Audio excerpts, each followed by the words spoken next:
የአሲምባ ፍቅር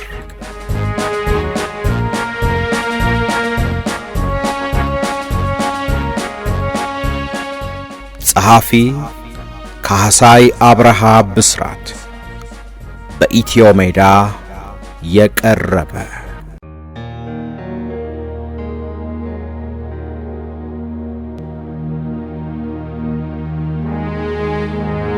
ክፍል 25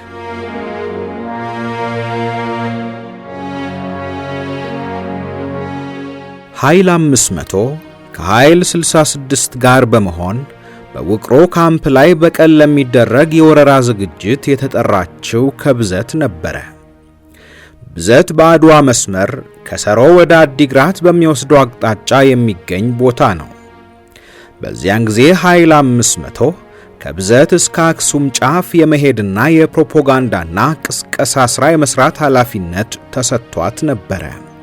በገበሬው መንደሮች ውስጥ ተመሳስለው እየኖሩ ይሰሩ የነበሩ ጓዶች በየቦታው ይገኙ ስለነበረ እነርሱ በቀሰቀሱት ህብረተሰብ ውስጥ ስንንቀሳቀስ ብዙ ችግር እንዲቃለልልን አድርገዋል።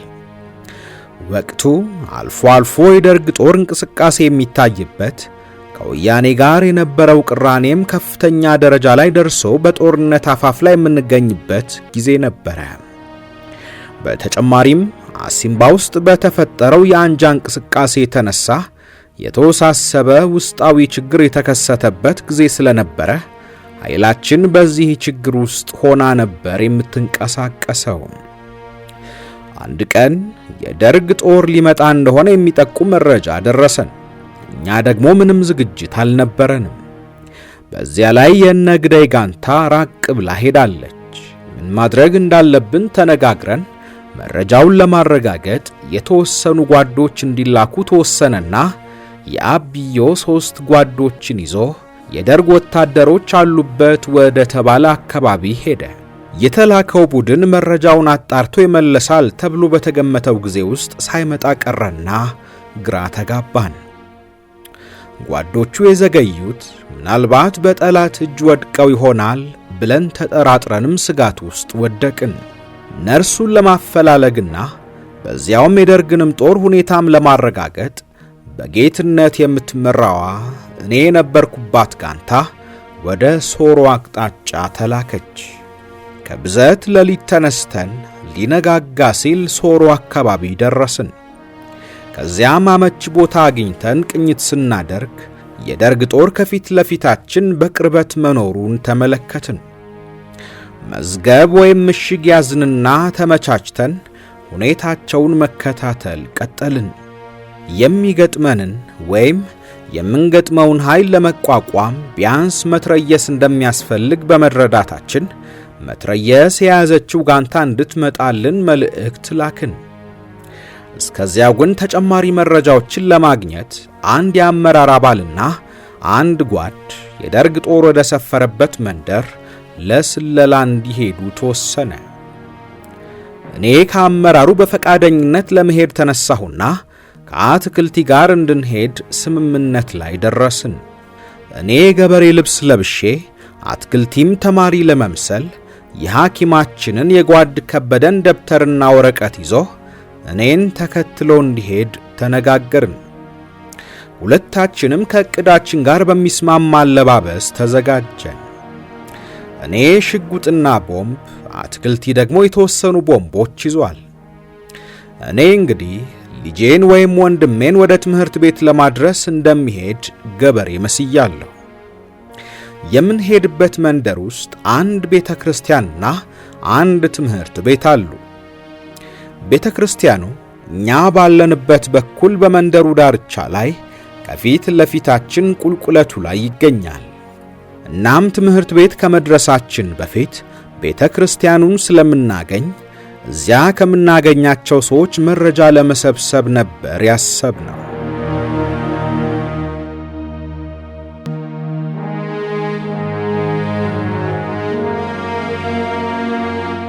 ቤተ ክርስቲያን ስንደርስ የቅዳሴ ስነ ሥርዓት አብቅቶና ተአምረ ማርያም ተሰምቶ አብቅቶ ቄሱ ምእመናኑን በመባረክ ላይ ነበሩ።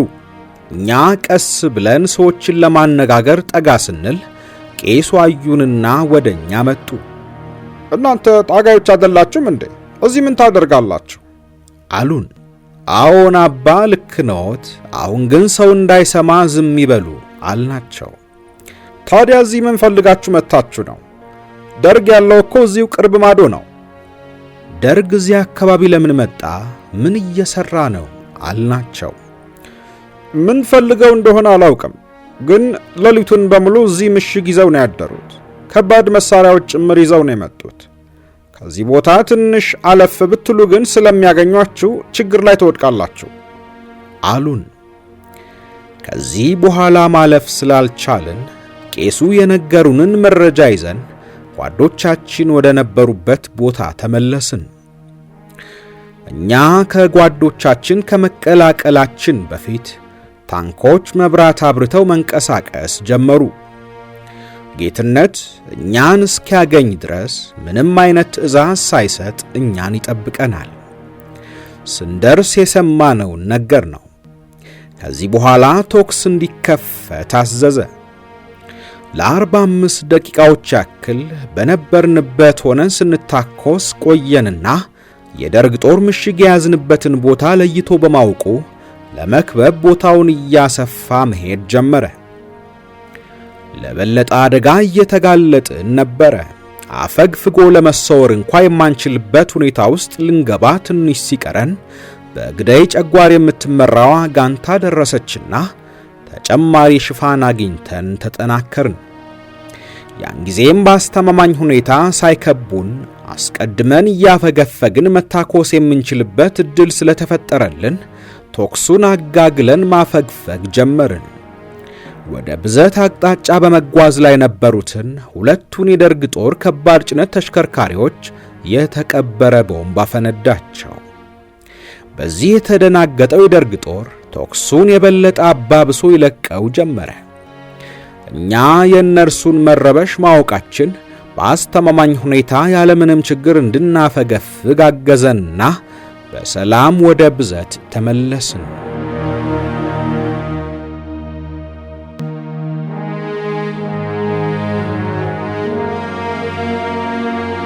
ወደ ብዘት ተመልሰን ትንሽ እንደቆየን በ1970 ዓመተ ምህረት የመጀመሪያ ወራት አካባቢ ከአሲምባ ወደኛ ከመጣ በክፍለ ሕዝብ ውስጥ ከሚሰራ ባል ጋር ተገናኘው። ስለ አሲምባ ጠየቅኩትና ስንጨዋወት ሰላማዊት ትዝ አለችኝ። ያውቃት እንደሆን አሊያም ስለ እርሷ የሰማው ነገር እንዳለው ጠየቅኩት። ከሰላማዊት ጋር የተለያየነው የፍርድ ቤቱ ወይም የትሪቢዩናሉ ውሳኔ ከመሰማቱ በፊት ስለነበረ ውሳኔውን ከሰማሁ በኋላ አግኝቼ ላመሰግናት በጣም ፈልግ ነበር። ውሳኔውን ከሰማሁ በኋላ አግኝቼ ላናግራት በጣም ፈልግ ነበር። አልተገናኘንም። እንደምንም ብዬ አገኛታለሁ የሚል እምነት ግን ነበረኝ። ወደ አሲምባ ሳልመለስ ደግሞ ኃይል 555 ተመደብኩኝ። እናም አመስግኜ ለመሰናበት ይቅርና ወሬዋን እንኳ መስማት ሳልችል ቀረው። ከሰላማዊት ጋር የተለያየነው ወደ ጾረና ተልኬ ከሄድኩ ጀምሮ ነበረ። ጾረና አንድ ወር ቆይቼ ስመለስ ስንቅና ትጥቅ ያለበት ቦታ እንድትጠብቅ የተመሰረተችውን ጋንታ ዋርድያዎች የምመድበውና የምቆጣጠረው እኔ ነበርኩኝ። ያኔ ደግሞ አዳዲስ መሳሪያ መጥቶ ስለነበረ ከተወሰኑ ሰዎች በስተቀር ወደዚያ ማንም አይመጣም ነበርና ወሬ አላገኘሁም። እኔም ሰንገዴ ለመሄድ አልችልም ነበረ። ለጓዱ ከእርሷ ጋር የነበረኝን ቀረቤታ ነገርኩት። ትንሽ ዝም ብሎ ቆየ። እኔም እንደማያውቃት እያሰብኩኝ ተስፋ ወደ መቁረጡ አዘነበልኩኝ። እርሱ ግን እንዴት እንደሚነግረኝ ግራ ገብቶት ነበረ። ምናልባትም ከእርሷ ጋር ስለነበረኝ ቀረቤታ መጀመሪያ ባልነግረው ኖሮ እንዲህ አይጨነቅ ይሆናል። ይህንን የተረዳሁት በኋላ ነበረ። አንገቱን ወደ መሬት ደፍቶ ቆየና ጉሮሮውን አጸዳድቶ ቀና ብሎ ሲያየኝ ልቤ ደነገጠ። ሰላማዊት ታማለች ወይም ታስራለች አሊያም ቆስላለች ብቻ መጥፎ ነገሮች በሙሉ ተሰባስበው በሐሳቤ መጡና አሸበሩኝ። ምን ሆናለች? ደህና አይደለችም እንዴ ብዬ ጮኽሁበት። ብቻ እኔም ባይኔ ያላየኸው ወሬ ነው የሰማሁት። ታማ ለትንሽ ጊዜ ተኝታ ነበር አለኝ። እና አልኩት በድንጋጤ። በሽታዋ በእኛ ሕክምና ደረጃ የማይቻል ሆኖ ወደ ሌላ ቦታ ሊወስዷት እየሞከሩ ሳለ ብሎ አልጨረሰም፣ ወይም እኔ መጨረሻውን አልሰማሁም። ብቻ ራሴን ይዤ መጮህ ጀመርኩኝ። በነበርኩበት ቦታ ላይ ቁጭ ብዬ ብዙ አለቀስኩኝ። እምባዬ አልቆም አለ። በብዙ ትግል ራሴን ለማረጋጋት ሞከርኩኝ። ቁም ነገሯና ጨዋታዋ፣ በተለይ በቀይ ክብ ፊቷ ላይ የሚበራው ደማቅ ፈገግታዋ ትዝ ሲለኝ የቆመው እምባዬ እንደገና ይወርድ ነበረ።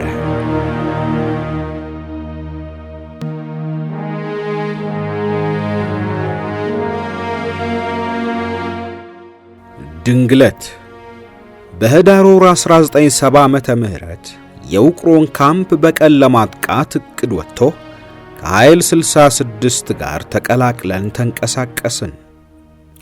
የተልእኮ ዓላማ ድንግለት ላይ 3 የህዝብ ማመላለሻ መኪናዎችን አስገድዶ በመያዝ ውቅሮ በሚገኘው የደርግ ጦር ካምፕ ላይ በቀን ድንገተኛ ወረራ መፈጸም ነበረ።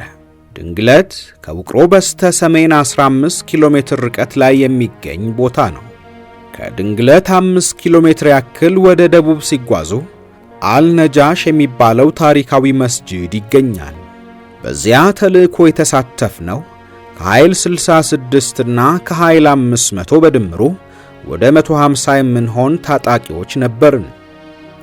የኃይል 500 መሪ ጌትነት፣ ምክትሉ የአብዮ ሲሆኑ የፖለቲካ ኃላፊና ምክትል የፖለቲካ ኃላፊዎች ደግሞ ሰለሞንና ከሰተ ነበሩ።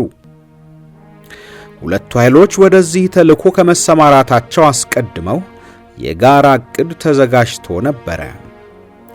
የተልእኮ ዓላማ ምንድነው? ምን መደረግ አለበት? የሥራ ክፍፍሉ ምን ይሆን? በቅንጅትስ መስራት ያለበት የትኛው ነው? ከጥቃቱ በኋላ የማፈግፈግ ዕቅድ እንዴት ይሁን? የሚሉትን ጉዳዮች በዝርዝር ተወያይተውበታል። በሁለቱም ኃይሎች ወታደራዊ ሥልጠና የወሰዱና ጥሩ ልምድ ያላቸው ጓዶች ነበሩባቸው። ለምሳሌ የውትድርና ሙያና ልምድ ካላቸው መካከል ሻምበል አስረስ፣ ሻምበል ዮሐንስና ሌሎች የመቶ አለቃዎችም ነበሩበት። በመረጃ ክፍል በኩል ታዬ ቶላ፣ ኪዳነ፣ ኪሮስ፣ ኤልያስና ሌሎችም ሰፊ ልምድ ያላቸው አባላት ነበሩ። በእቅዱ የመጀመሪያ ምዕራፍ ላይ የሕዝብ ማመላለሻ መኪናዎች ከሚተላለፉበት ከነጋሽ በፊት በድንግለት በኩል የሚገኝ አንድ ድልድይ አለ። ድልድዩ ካለበት መንገድ አጠገብ ከሚገኝ ኮረብታ ላይ የኃይል አባላቱ ሰፍረው እንዲጠባበቁ ተደረገ። የተወሰኑ ጓዶች ወደ ድልድዩ ስር ወርደው መኪናዎችን እንዲያስቆሙና ዝግጁ እንዲያደርጉ ሲመደቡ፣ አንድ ሌላ ቡድን ደግሞ ከመኪና የወረዱትን ተሳፋሪዎች ከድልድዩ ስር ወስዶ እንዲሰበስብ ተመድቧል። ከዚያ በኋላ የኃይል አባላቶቹ በ3 መኪኖች ተሳፍረን ወደ ውቅሮ እንጓዛለን። ውቅሮ ላይ በ3ቱ መኪናዎች የሚሳፈሩት የሰራዊት አባላት 3 የተለያዩ የሥራ መደቦች ነበሯቸው። በመጀመሪያው መኪና እንዲሳፈሩ የተመደቡት ከመቀሌ ወደ ውቅሮ ለእርዳታ ሊመጣ የሚችለውን ጦር ይመክታሉ። በሁለተኛው መኪና የሚሳፈሩት በቀጥታ ወደ ውቅሮ የደርግ ወታደራዊ ካምፕ ሄደው ዋናውን ተልእኮ ይፈጽማሉ።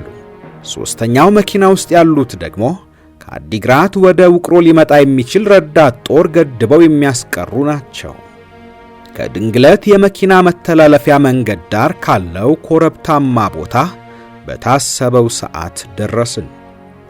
መኪናዎችን የሚያስቆሙና ተሳፋሪዎችን ወደ ድልድዩ ስር የሚወስዱ ጓዶች የተሰጣቸውን ኃላፊነት ያለምንም ችግር አጠናቀቁ። አሁን 3 መለስተኛ የሕዝብ ማመላለሻ መኪናዎች ተሳፋሪዎቻቸው ወርደው ጓዶቹ እንደየምድባቸው ወደ ታገቱት መኪናዎች መግባት ጀምረዋል።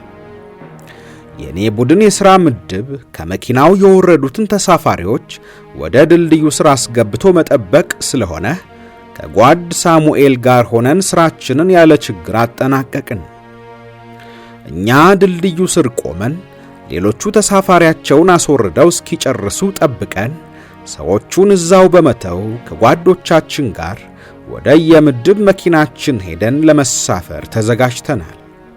የኔ ምድብ ወደ ካምፕ የሚገባው ቡድን የሚሳፈርበት መኪና ነው።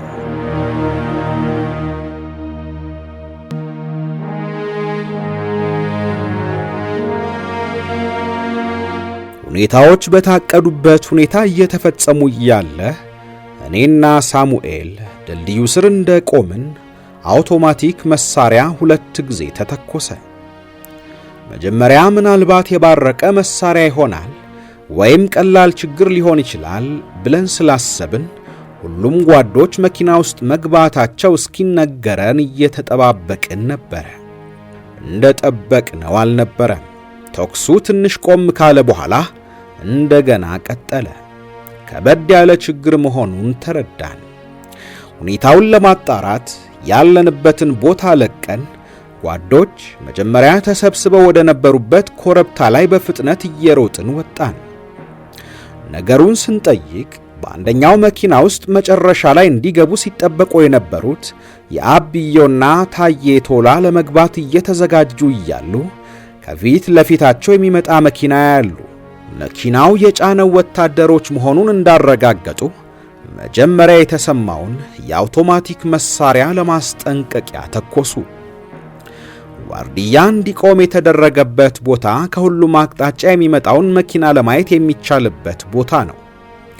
መኪናው ከመጣበት አቅጣጫ በዋርዲያነት ይጠብቅ የነበረው ጓድ ምናልባትም ትኩረቱን ወደ መሳፈሩ አድርጎ መኪናውን ሲመጣ ሳያየው ቀርቷል።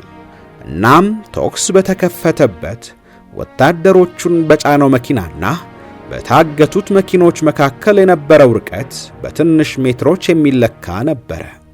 መኪና ውስጥ የገቡት የኛ አባላት ከፍተኛ አደጋ ውስጥ ሊወድቁ ሆነ። ከሕዝብ ማመላለሻ መኪና ውስጥ በፍጥነት መውረድ አላመቻቸውም። ሁለቱ መኪናዎች ፊት ለፊት ቆመው ፍጥጫ ላይ እንዳሉ እየተገፋፉ በበሩና መስተዋቶችን በመስበር በመስኮቶችን በኩል እየዘለሉ እስኪወስዱ ጊዜ ፈጁ። ቀድመው የወረዱት ደግሞ መኪና ውስጥ የቀሩትን በፍጥነት እንዲወጡ ወደ ማገዙ አተኮሩ። በዚህ መካከል ወታደሮቹ ቀድመው ቦታ ይዘው መተኮስ ጀመሩ። ከአውቶቡሱ ወርደው ሁሉም ከለላ ለመፈለግ በየአቅጣጫው ሲሮጡ ቅንጅት ጠፋና ተበታተኑ። እኔና ሳሙኤል ኮረብታው ላይ ወጥተን ስንመለከት መኪና ውስጥ የነበሩት በሙሉ ወርደዋል። የአብዮና ጌትነት ሬዲዮ ይዘው ተነጣጥለው በየግላቸው የሚሮጡትን አባሎች ለማረጋጋትና ለማሰባሰብ ወዲህና ወዲያ እያሉ ይጣደፋሉ። እኔና ሳሙኤል ወደ እነርሱ ሄድን። እኛ ስንደርስ ጌትነት ከሲራጅና ከአብዮ ጋር በሬዲዮ እየተነጋገረ ወደፊት የሄዱትን አባላት ለመመለስ ወዲያና ወዲህ በመሮጥ ላይ ያለ ወታደሮቹ በመነጋገሪያ ሬዲዮ አንቴና አቅጣጫ አስተካክለው ተኮሱበትና ጌትነት ተመቶ ወደቀ። እርሱን አንስተን ይዘውት እንዲሄዱ ለጓዶች ከላክነው በኋላ እንደገና ወደ ተኩሱ ቦታ ስንመለስ ብዙዎቹ ጓዶች የሉ። ታዬ ቶላ ድንጋይ ላይ ቁጭ ብሎ ጭንቅላቱን በእጁ ይዞ ጉድ ሆንን እያለ ይጮኻል።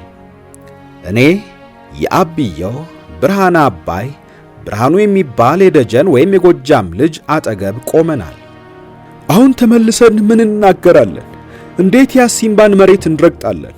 በዚህ ላይ ደግሞ ሸሻችሁ ይሉናል ይላል ታዬ ራሱን ይዞ።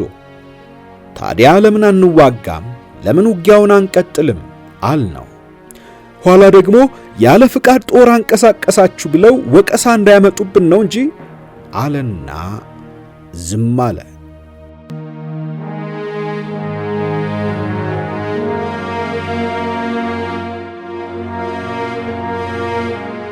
በዚህ ጊዜ ተከስተ አጠገባችን ደርሶ ስለነበረ እንዳትወቀሱ እንኳን እኔ አለሁኝ። ጦርነት ለመፍቀድ ስልጣን አለኝ። ስለዚህ ለእናንተ ሙሉ ኃላፊነት ሰጣችኋለሁ ሲለን ሁላችንም ተደሰትን። ተከስተ የኃይል 500 ምክትል የፖለቲካ ኃላፊ ስለነበረ ውጊያ ለመፍቀድ ስልጣን ያለው በመሆኑ ጥሩ ጊዜ ደረሰልን። በዚህ ከተስማማን ለጊዜው ወታደራዊ መሪ ሁነን ብለን ሻምበል ዮሐንስን ጠየቅነውና እሻለን። እየተነጋገርን መታኮሳችንን ቀጥለናል። ቢራራ መትረየስ ይዞ ሽፋን እንዲሰጠን ተመደበ። ሌሎቻችን ደግሞ ወደ ጠላት ኃይል ለመጠጋት መንቀሳቀስ እንደጀመርን ሻምበል አስረስ የመንግስት ኃይሎች ድንጋይ ይወረውራሉ። ድንጋይ በሚወረውሩበት ጊዜ ቦምብ መስሏችሁ ቦታ ለመቀየር ስትሉ አነጣጥረው ይተኩሱባችኋልና እንዳትታለሉ። እንዳየነው ይሄ ጦር ተራ ጦር አይደለም፣ ከፍተኛ ልምድ ያለው ጦር ሳይሆን አይቀርምና ተጠንቀቁ አለን። ወደ ተኩስ ውስጥ ስንገባ ሻምበል አስረስ እንዳለው ተጠግተው ቆይተው በእኛም ላይ ጥቃት ለመፈጸም ሞከሩ።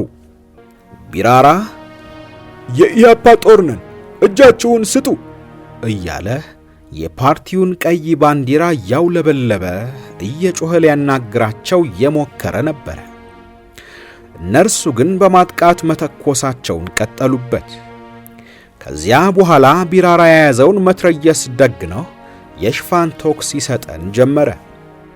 እርሱ ሽፋን ሲሰጠን እኛ ቦታ እየያዝን ማጥቃት ጀመርን። እነርሱ ደግሞ ቀስ እያሉ በማፈግፈግ ቦታ መልቀቅ ያዙ። በዚያ ጊዜ እየተከታተልን አጣደፍናቸው። አስፓልቱን ቆርጠን ወደፊት ስንገፋ አንድ ላይ የነበሩት በሁለት በኩል ተከፈሉ። እኔ ታዬ ቶላ፣ ብርሃን አባይ፣ ብርሃኑ፣ ተመስገን፣ ረዳይ፣ አዳዩና ሌሎችም እነርሱን ከቆረጥን በኋላ ገደል ላይ ሆነን ወደፊት ተኩስ ቀጠልን። በዚህ ጊዜ በስተግራ በኩል መንቀሳቀሻ አጥቶ የነበሩት የአብዮ፣ ሲራጅ፣ አስማማውና ከነርሱ ጋር የነበሩት እንዲሁም ከኋላ የነበሩ የኛ ጓዶች ነፃ ሆኑ። ከዛ በኋላ ወደ ውጊያው መቀላቀልና ማጥቃት ሲጀምሩ ኃይላችን ተጠናከረ። በመጨረሻም የጠላት ጦር አፈግፍጎ ወደ አዲግራት ሸሽቶ ሲሄድ ወደፊት የሄደው ደግሞ በዚያው ተበትኖ ጠፋ። በውጊያው ከወታደራዊ ስልጠና የመጣ 100 አለቃ ሲሰዋብን ብርሃነ አባይ ቆሰለ። በኋላ ቆይተን እንደሰማነው ብርሃነም የቆሰለው በእነርሱ ወታደሮች አልነበረም። ጉዳዩ ሊታወቅ የቻለው ከወራት በኋላ ሲሆን ኃይል 66ቶች አንድ ሽፍታ በሌላ ምክንያት ይዘው ሲመረምሩ ነበረ። በዚያ የተኩስ ልውውጥ ላይ አስፓልቱን ቆርጠን ሄደን ሳለን ብርሃነ አንድ ትልቅ ቤት ተሽኪል ወይም ምሽግ ተከልሎ ነበረ። እዚያ ቤት ውስጥ የነበረው ሽፍታ ደግሞ በድንገት ተኩስ ሲሰማ ደንግጦ በመተኮሱ ብርሃነን ግራ እጁ ላይ አቆሰለው። ተይዞ ሲመረመር ይሄንኑ ተናገረ። በመጨረሻም እንደገና ተመልሰን ከኋላ የነበሩ ጓዶችን አደራጅተን ማፈግፈግ አደረግን። በማግስቱ የተወሰንን ሰዎች ከሰተ፣ እኔ፣ ታዬ ቶላ፣ ኪዳነ ኪሮስና ሌሎችም በጠቅላላው ወደ 7 ሆነን ሁኔታውን ለመሰለል ተመልሰን ዳንግላት ሄድን። ደርግ ሌላ የተደራጀ ጦር ለስለላ ልኮ ስለነበረ ያ ጦር ፊት ለፊታችን እስኪቀርብ ድረስ አንድ ቦታ ተደብቀን አየነው። ያን ቀን አሰው ምንም ሳያገኙ ተመለሱ። ማታውን ደግሞ ከአዲግራት አቅጣጫ ብዙ ወታደራዊ ተሽከርካሪዎች መብራት እያበሩ ሲመጡ ተመለከትን።